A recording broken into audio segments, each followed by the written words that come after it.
Voiceover Q&A. Mr. Cheesy Pop.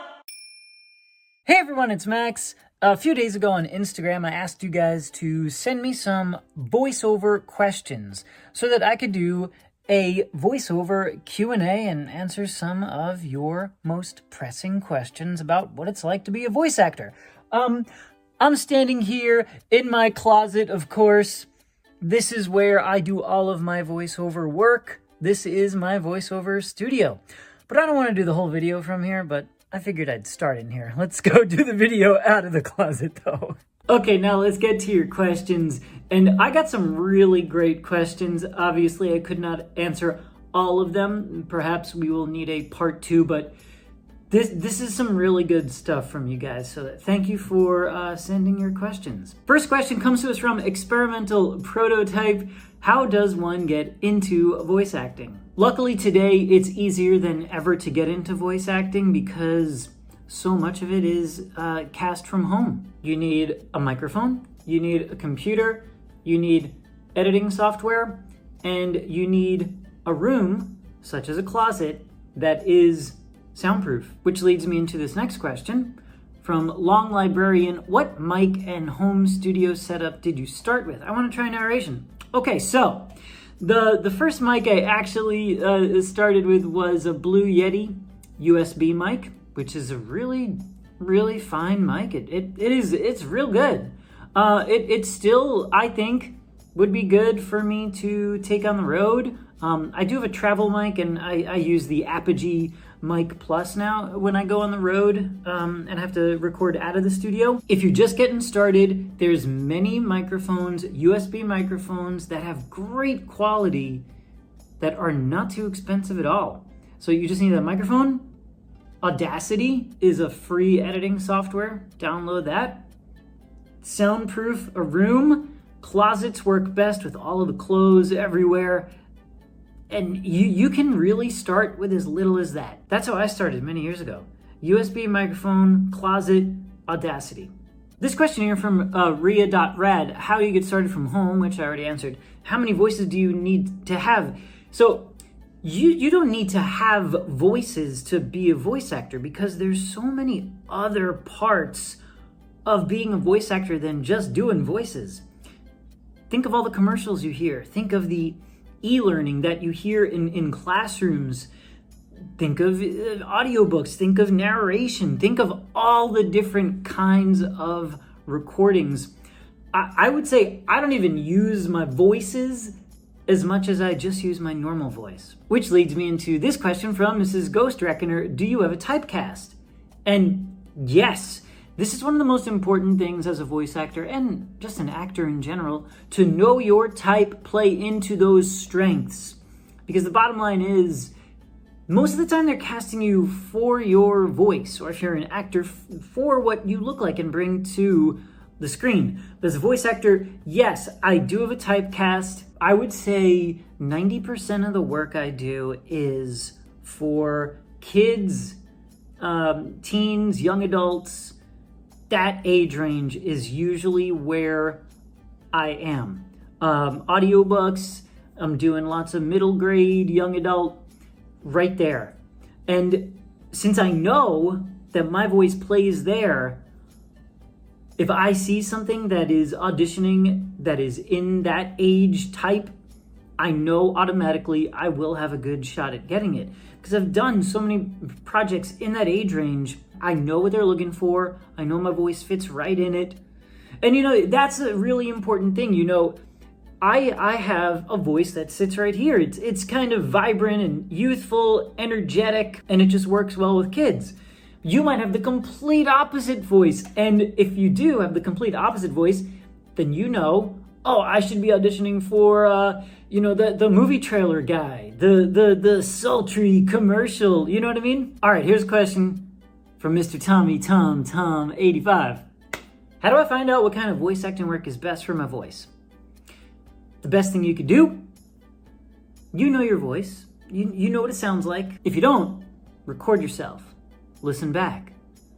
What does it remind you of that you've heard on TV, in the movies, podcast? What does your voice sound like? then play around with your voice. Maybe there's a animated series that you love. Try taking some lines from the show and seeing if you can do them. You know, there's those commercials on TV that always have voiceovers. Maybe you're that guy. Maybe you're the announcer type. Maybe you're the more conversational type. Maybe you're the voice that they need to do like the drug commercials. There's so many different types of voices, and the best way is record yourself, listen back, play around with it. What does it remind you of? I gotta throw this in there too because Mr. Tom 85 also asked, wanna coach me? It's actually something I'm thinking about. I, for real, am thinking about doing voiceover coaching, and yeah. What do you think? Would you take voiceover classes from me to get more in-depth and really kind of learn the skill? Would you? Because I really am thinking about doing it, and I will let you know as soon as I am ready to do that, when that happens. But yeah, I think I'd like to coach you, Tom. I sort of already answered this one, but I want to put it up again and get a little more in-depth. From Disney Small Bean, what computer programs do you use for recording, editing, etc.? So Audacity, I still use to this day. Audacity is a free recording and editing program. That's all you need. There are some people that are going to tell you got to get Pro Tools and use what all of the real professionals use, but like, you don't. I am your example. You do not have to record on Pro Tools. Like you just don't. You can record on Audacity, the free software, or GarageBand. I've recorded on GarageBand as well. Record, edit, all there. Okay, next question from Chase Austin. Hey Chase, how long does it take to record an audiobook? Anytime you mess up, do you have to restart a chapter? No. So obviously the length of time is going to vary from audiobook to audiobook. A really long book is going to take you a lot longer. Yeah. But I would say that, let's say I'm doing a 300-page like young adult book. Usually it's going to take me 2 to 3 days. I can do about 100 pages a day. That's a lot. Your voice is going to be really tired at the end of it. But that's how much I can do. And then that's about what you'd want. When I mess up, because we all do, you just usually go back to the beginning of the sentence and you read it again, and you go back later and you'll edit it out. Some people edit it out as they're recording.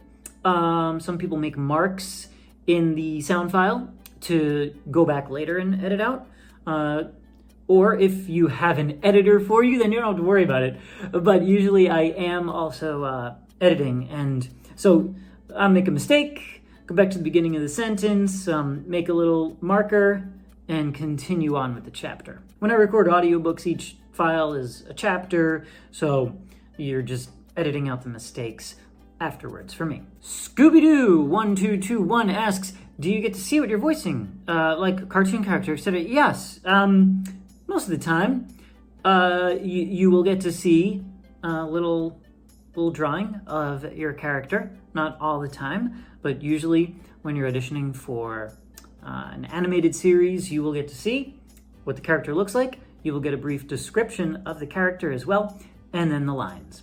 So you really do have a good idea of who that character is going in. And then it's all yours based on the information that you've been given to give it life. Katie Clark 91 asks, do I have to live in LA or New York? No, you can live anywhere in the world and do this.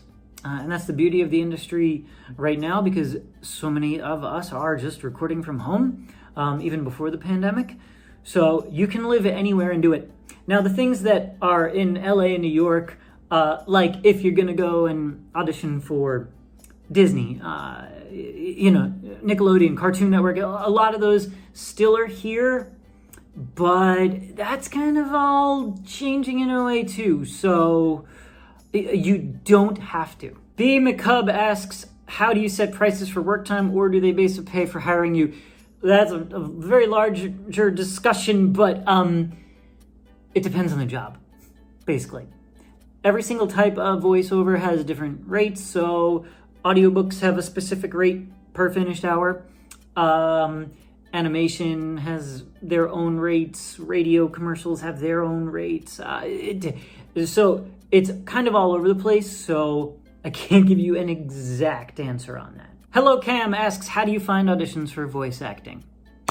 So, voices.com, Voice123, The Voice Realm, these are all services that list auditions daily. Now, you do pay for the service. Voices.com is like $300 a year. Voice123, I think, is $400 a year.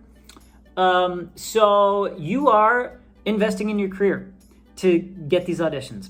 And that's a risk, but it's a risk reward. I know that it's going to pay off for me. It's a challenge, though. You have to be pretty committed to auditioning every single morning for things. And, you know, anywhere from 10 to 20 auditions may come in. Some days are nothing. Some days you'll get 10. Some days you get 15. So varies every day. But you can do it just online and build your career that way. That's how I did it. And then, of course, there are voiceover agents. I do have one. And that would be for the bigger things. So if I do have an audition for Disney or something, it's the voiceover agent that would have gotten me that usually. But there are many voiceover casting websites now. Haley's Comet 13 asks, what is your dream voice acting role? It's Disney. A Disney animated musical would be the dream. Disney TV, and it's just, yes, that's the dream. I gotta do this one too, Mrs. Ghost Reckoner. Do you do anything special to keep your voice healthy? A lot of this. I go through like 5 of these a day. I'm constantly drinking water. All day, all night, water. And tea, of course. At night, I have tea a few nights a week, so, but this. And one more question right here from Steph EH53. Ever voiced a children's toy? Baby had a sloth toy that talks and we named him Max. Well, actually, look at this guy. A few years ago, I actually showed you guys this, but here you go. Tap, shake, toss. Press to play or hold to switch games.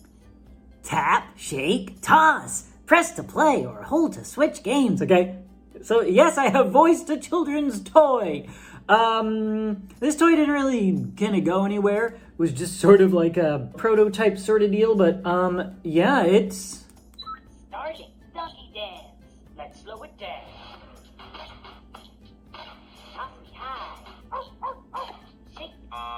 Okay. Oh no, press to try again. Okay, well there you go. Yes, I have voiced a children's toy, and I would love to voice many more. But there you go, guys.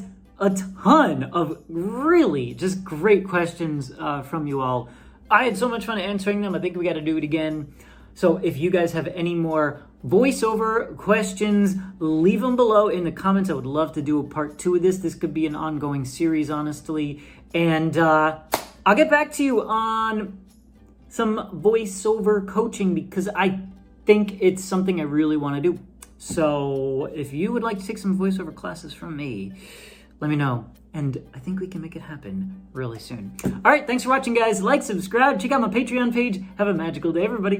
Bye. You wanna say bye, dude? Starting doggy dance. Now you already do that. Let's slow it down.